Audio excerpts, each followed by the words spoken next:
Hi, this is a reading for Earth signs, Taurus, Virgo, Capricorn. Looks like we have an energy here of someone wanting to manifest but feeling blocked or aren't progressing as they like through, could be just self-sabotage through poor choices day to day, but it could also be unconscious choices through unconscious in the sense of like thoughts just going on in the background without really without much conscious effort. So it's like we're feeling down, feeling anxious, feeling depressed, and we've got this chattering mind going on all day,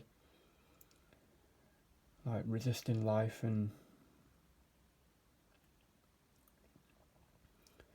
so on. Like that little voice in our head, the way we speak to ourselves, our self-talk impacts how we feel, how we act throughout every day.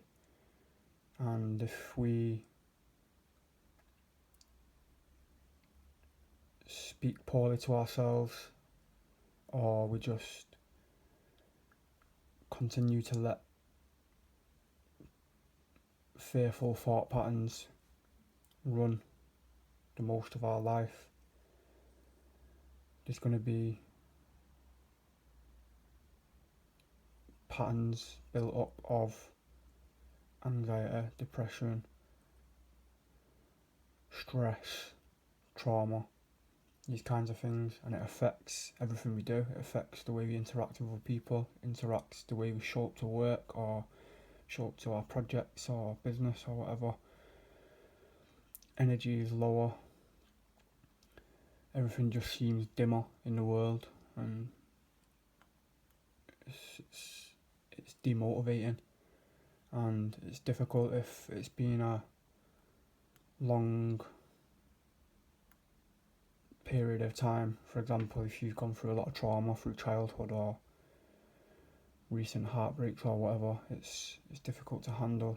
And if you're not already doing the work daily to manage these types of situations or these types of thoughts, it can get into a really nasty pattern.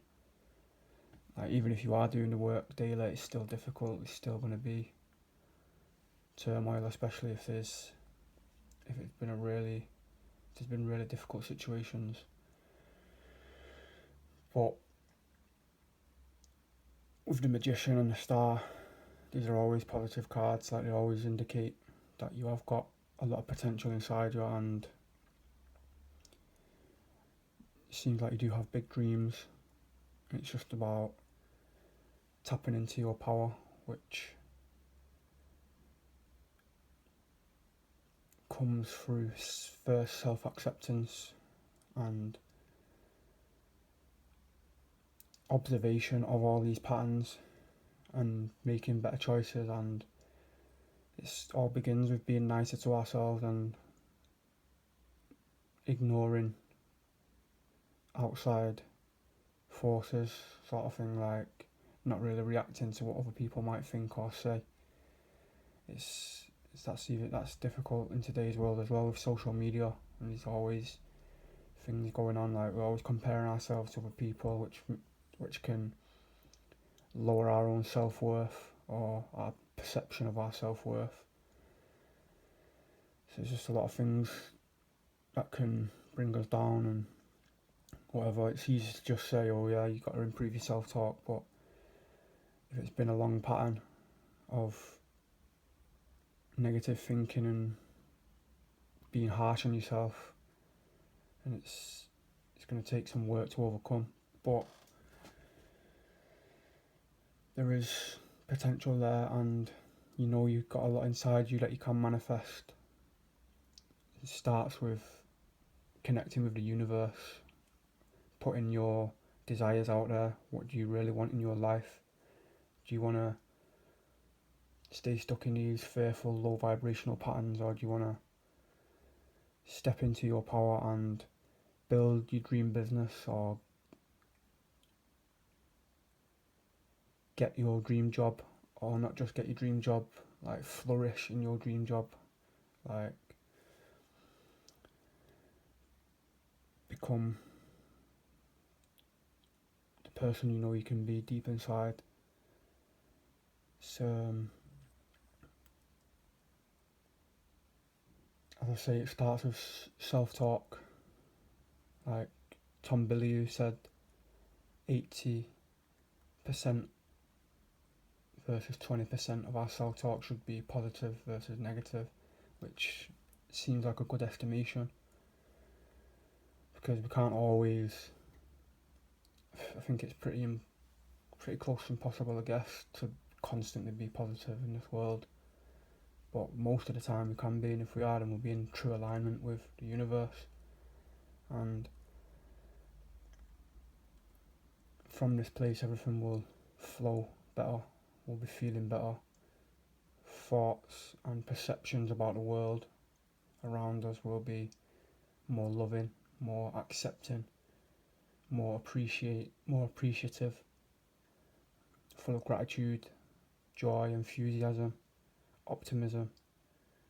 These types of emotions we want to be aiming for as a dominant state, and obviously there's going to be little bits of stress here and there, there's going to be surprises that we can't really expect, but we can prepare for them by building inner strength and repeating to ourselves daily how we want to show up, how we want to feel.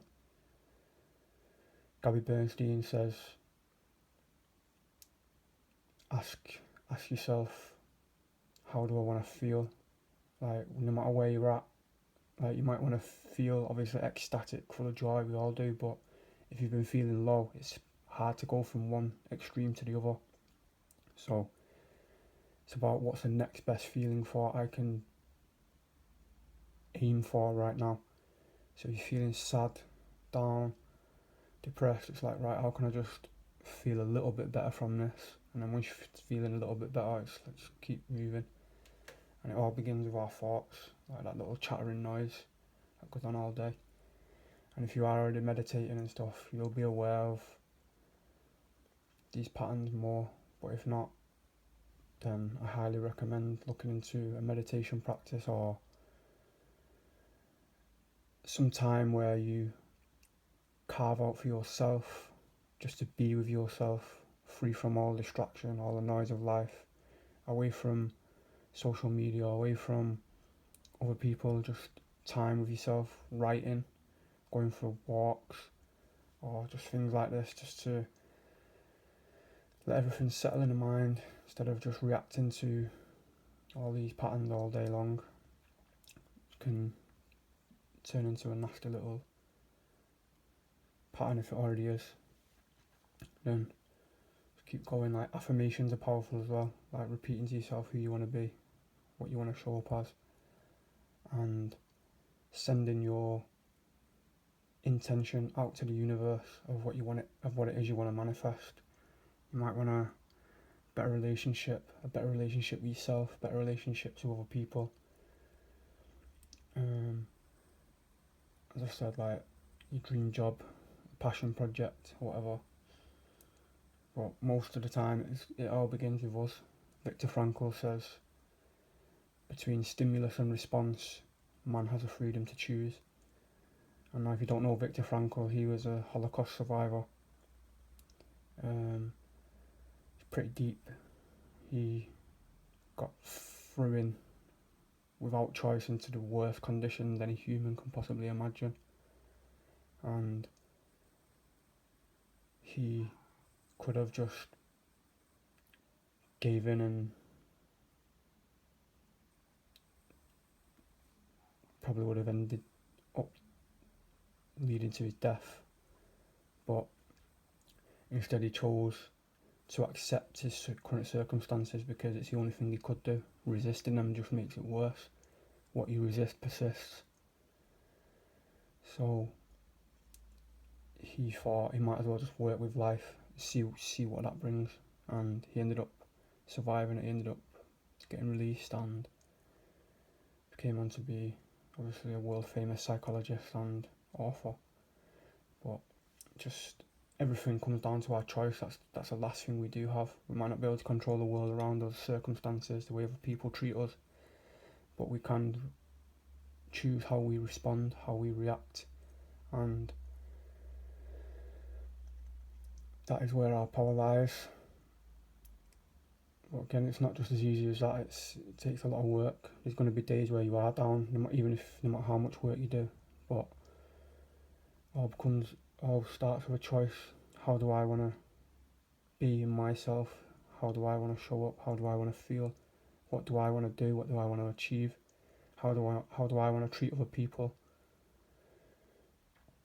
These kind of things, like what habits do I want to build into my life?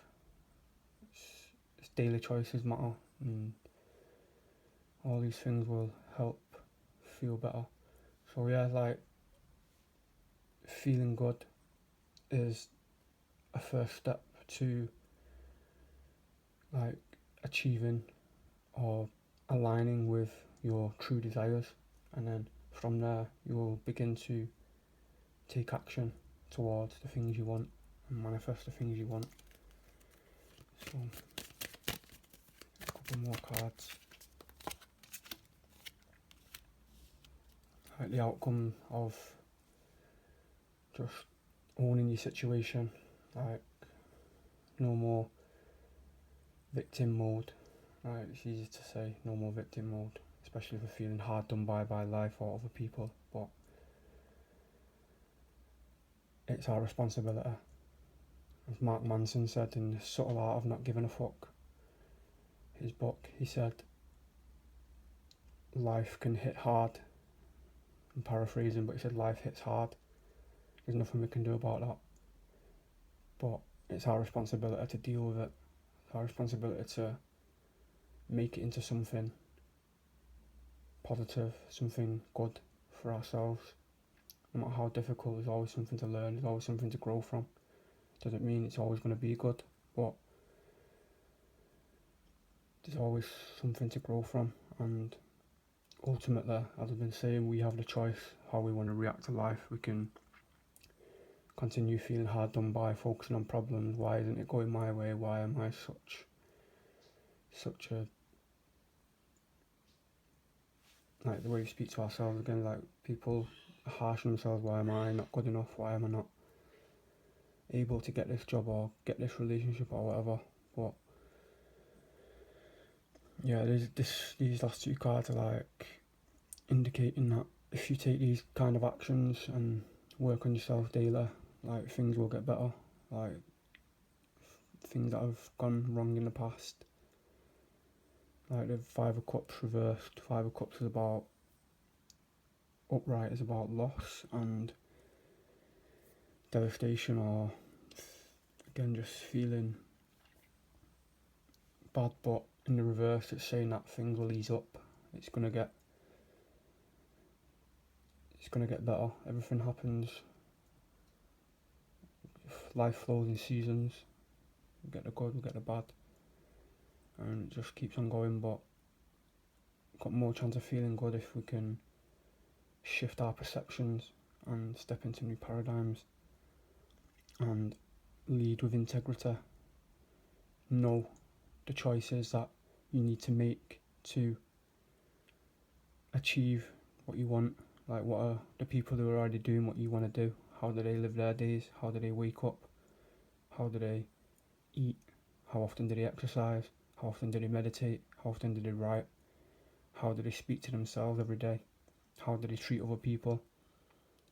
All these types of things will lead you down the right path, and what you want will naturally manifest when you can step into your true loving nature. If you would like a personal reading, DM me the word tarot and we'll discuss. I'll leave some details in the description as well. Have a good day.